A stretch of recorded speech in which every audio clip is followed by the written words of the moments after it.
Welcome to a series where we learn, upskill, nurture ourselves, and document everything along the way till we find a job. In short, we call it LUND a job. So what we have done today, we have applied jobs, solved an HTTP mission, and learned about Waza, which is an open source EDR endpoint. So I've already watched this video. It's by John Hammond. It's on setting up Waza. We solved this easy box on HTTP today. I'm going to walk you through how I did it. We started out with some basic nmap commands where we scan the IP of the machine. Nmap is a tool we use to scan for open ports, and it revealed 2 of the open ports here. And these are the flags we used. Minret is just telling the nmap to hurry up, and SC and SV is identifying the config scripts and what service it's running on. We also need to add our domain to etc host, which kind of looks something like this. So we know when we say, hey, go to this domain, it routes the traffic through this IP. When we try to visit the mission IP here, we are directed to a request tracker website, which runs on default credentials. Here we have different users. And poking around, we can see that user password right here. Then we just SSH into the user with the password we are given.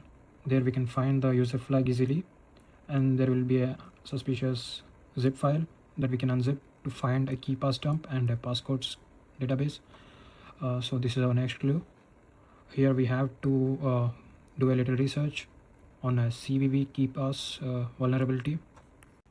So doing a bit of research on the CVV vulnerability of key pass, we find that the password should be encrypted and memory should be clean normally. So where's the vulnerability then, you ask? The key pass, for each character, it leaves a trace of memory in that database we saw right here. So imagine typing a password, but key pass internally tries to create a fragments of memory. Like if your password is password itself, it has it leaves a fragments of like this in the database, and it forgets to wipe that in the memory.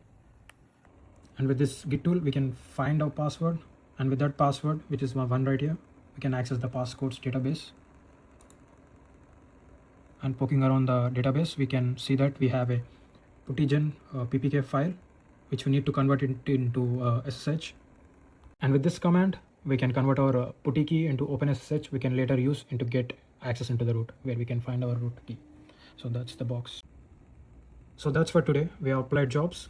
We solved the box. We learned a bit about port scanning, web enumeration, and also how to exploit the key pass vulnerability. And we also learned a little bit about Waza, which we're going to set up tomorrow.